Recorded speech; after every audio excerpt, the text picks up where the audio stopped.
মানে স্পিকার আমরা কত বেতন পাই এটা তো লুগানি কিছু নাই, এটা ওয়েবসাইটে গেলে পাওয়া যাবে। দেন তিনি বলেছেন যে এই 3 মাসের মধ্যে জানেন 3 মাসের মধ্যে আমি 28 কোটি টাকা পেয়েছি। 28 কোটি কিভাবে পেলেন? যে 3 কোটি টাকা পেয়েছেন গম টমের জন্য আর 25 কোটি টাকা পেয়েছেন রাস্তার জন্য। বলছে আপনি জানেন যে 3 মাসে আমি 28 কোটি টাকা পেয়েছি। মানে স্পিকার এই যে 28 কোটি টাকা পেয়েছেন এই কথা বলছেন, এই টাকা কি আমি পেয়েছি? আপনি মানে স্পিকার এমপি আপনি কি পেয়েছেন? মানে সংসদ নেতা প্রধানমন্ত্রী তিনি কি পেয়েছেন? ওই ফেসবুক দেখে অনেকে বলছেন যে 25 কোটি টাকা পাইছেন, এই টাকা কই?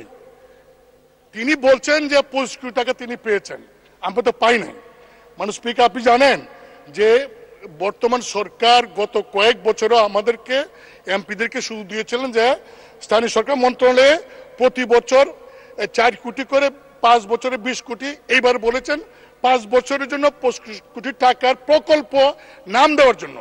মানে স্পিকার আমি ক্লিয়ার বলতে চাই যে আগামী 5 বছরে আমরা কয়টা প্রকল্প করব নাম দিছি আমরা, টাকার সঙ্গে তো আমার কোনো সম্পর্ক নাই। এই আমরা নাম দেই, এলজিডি তারা সার্ভে করে, তারা টেন্ডার করে, তারপরে তারা কাজ করে বাস্তবায়ন করে। কিন্তু মাননীয় সদস্য যেভাবে বলছেন যে আমরা 25 কোটি টাকা আমরা পেয়েছি, শুধু তাই না তিনি আরো বলেছেন যে এমপি যে তো লাভবান, যদি আগে জানতাম তাহলে আরো আগে এমপি আমি তো বড় বেড়া। মানে স্পিকার আমি আপনাকে বলছি কারণ আপনি হলেন এই সংসদের গার্ডিয়ান।